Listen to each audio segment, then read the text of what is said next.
Welcome to the Empower Women Show, the show that elevates and promotes women in the community by sharing their story and showcasing their business. My name is Jane Trimble. I am your host, and today I have Tammy Zdunich from The Happy Creative. Welcome, Tammy. Hi, thank you for having me. I'm so good. I'm just excited. Yes, me too. Yeah. Thank you for coming on the show today.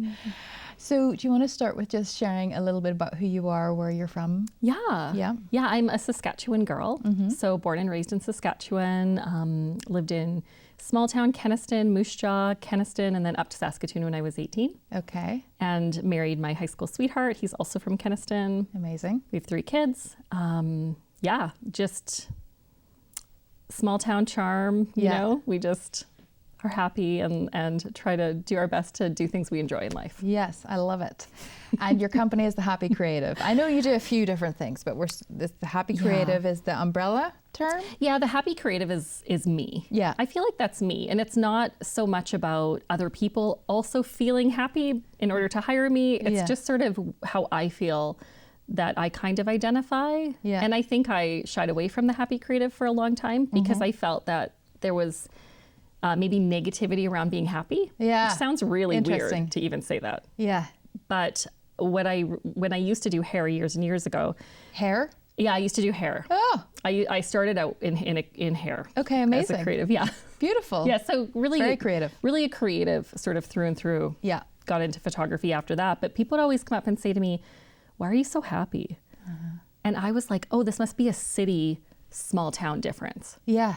I felt like that's maybe what it was. Interesting. Yeah, small town, I don't know, you just kind of I didn't even really like being in a small town, but I think it becomes a part of who you are. Yeah. Do you still have that belief today that the small town mindset? Yeah, I think there's something about the accountability of everyone knowing you. Yeah. And even if you feel like I never felt like I belonged there, yeah, I think that there's a protection that's always around you. People really care about you and they know you. And I think when I said the small town charm thing, that just comes to mind whenever I talk about my small town, because my sister-in-law says my brother and I and my husband all have small town charm because she's a city girl. Right. Yeah, I don't know. It's just kind of cool. I think small towns are really fantastic to raise your family in. I am not raising my family in a small town.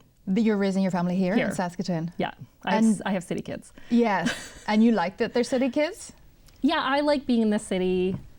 I think they can decide when they're older if they live in the city, small town, country, or if they move. But for me, I really like being in the city. Yeah. Yeah. You like the opportunities here? Or? Yeah, I like the people. Yeah. I like all the people. Yes. Meeting new people. Yeah, I like the opportunities, how many things you can do, how many people you can meet. Yeah, I agree. I felt a little stifled. Yes. Yeah. Yeah, for sure.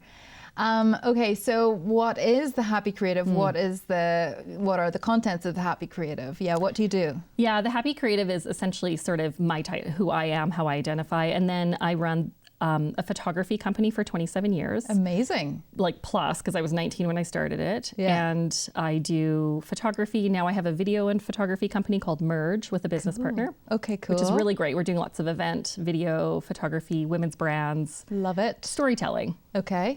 Storytelling for business. Yeah, I love it. Storytelling for business. Yeah, a women's perspective on marketing and brand and video. Yeah, okay. Like the woman's lens. I like to think the woman's viewpoint. Amazing. Yeah. Yes. And I happen to know as well from researching what you do online. Oh, yeah. You run the Well Collaborative. And I run the Well Collaborative. So what's that? Tell me all about that. It's a framework for feminine leadership. Yes. So I think that comes from me never wanting to change who I am in order to lead and run businesses.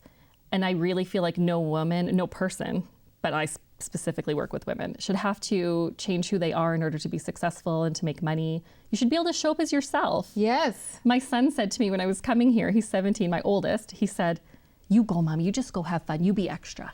Yay! I was like, okay, thanks, honey. But that whole messaging of, I don't have to change who I am in order to fit into a construct or a system that already exists. Yeah. I can just come in, be myself, and hopefully help make little shifts to help change the systems or just create my own. So I feel like the Well is like my own table that we share with, 900, however many women on our email list that are Well women. Yeah. And you're now a Well woman. I am. So I got my little badge. I'll wear it with pride. Yeah. Yes. So I feel like the well is all about feminine leadership, being yourself, leading with empathy, cyclical growth versus linear growth. Women have cycles. We're not going to behave the same way every day of the month. Yeah. And we need to honor that. And like my girlfriend and I were saying, do we just have one good week a month? I know. It sometimes feels like that, doesn't it? Sometimes feels like that. So I think what we're doing is we're opening up spaces for conversations, whether it's on our podcast, at our events, at our mixers. Nothing is off limits. You can talk about anything and you can show up how you are. Yeah. So you've created the well for women to show up as they are and who they are. Was there an environment before that you showed up that you were not who you were and fully authentic? Like, why is there a need for this? Like, why is it the hill I'll die on? Like my driving force within? I don't know. I mean, I know some parts. I remember one thing is my dad had 6 sisters. He was the oldest of 10 and he had 6 sisters and a very strong mother. Yeah. So very matriarchal in his home. Yeah.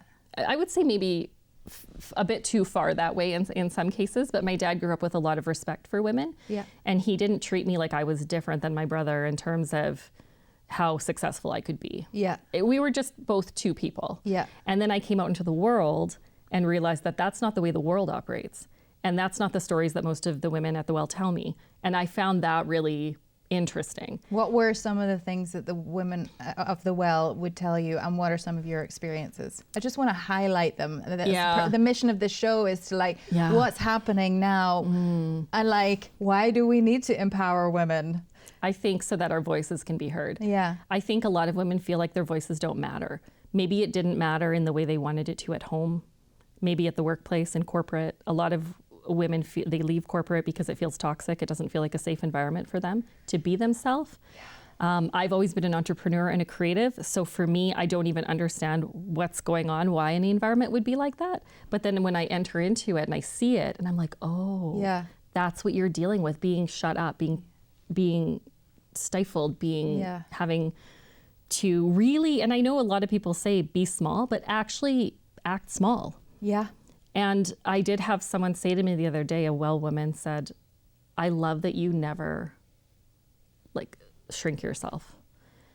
And I think I just never knew that that was a thing. So yeah, it comes from women telling me stories of, not being able to get money at the bank for their business. Wow. Not being trusted. Yeah. Not feeling that what they're saying is true.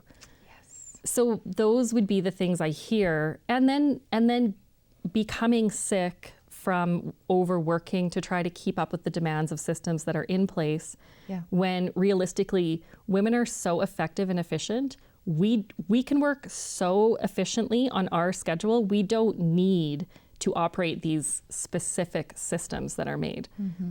And we actually become better workers after having kids, because we become able to do so many things, think about so many things. We're compassionate, we're empathetic, we're thinking about so many things at once, which you could think is a negative, but I think that's a superpower. I think it's amazing. Yeah. I think women are amazing. I love women. Me too. I love men too. I have 3 in my home that I adore. Yeah.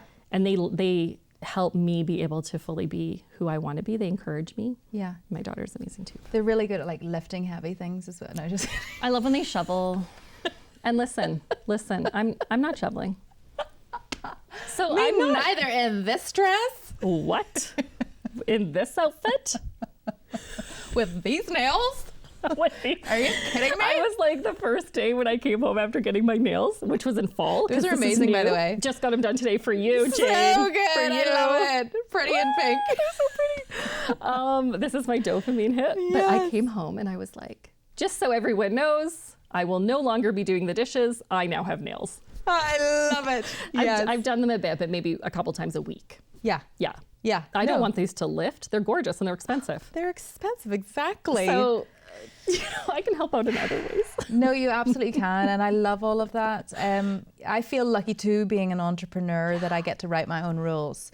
But I do feel and this is why I want to keep doing empowering women and getting more knowledge out there about it, because it is really hard in corporate environments and even in non-corporate environments, you know, and we do, I don't know where it comes from, how far back it comes from, that we play small, we accept crumbs, we are unsure when we want to assert ourselves. I remember I had to learn language around asserting myself, like how to assert yourself. That's my own journey, but yeah. So I love the work that you're doing. So rewind back to your creative project, which is merged, it sounds like, with the photography and the video company. Where can people see your work? Mainly Instagram. Okay. So we have website, we have Vimeo, we have all those things. Great. But I always feel if you just go to the Happy Creative, I link everything under there. The Happy Creative. Just keep it simple. Yes. You know, there's one spot, you can find the well, you can find merge. Yeah. Anything that I'm doing will show up on the Happy Creative, because that's me. Yeah. And I do a lot of creative photo shoots, artistic. I was in my first art show this fall. Beautiful. And I think, so any of that stuff will be on there. Love it. Yeah, I love it too. Yeah, so cool. And what, okay, we need to wrap up, but like what, unfortunately, what bit of advice or tidbit or inspiration can you leave people that might be watching today? So you're the Happy Creative, like where do you feel, what inspires you, and how do you galvanize your creativity and bring it out and manifest?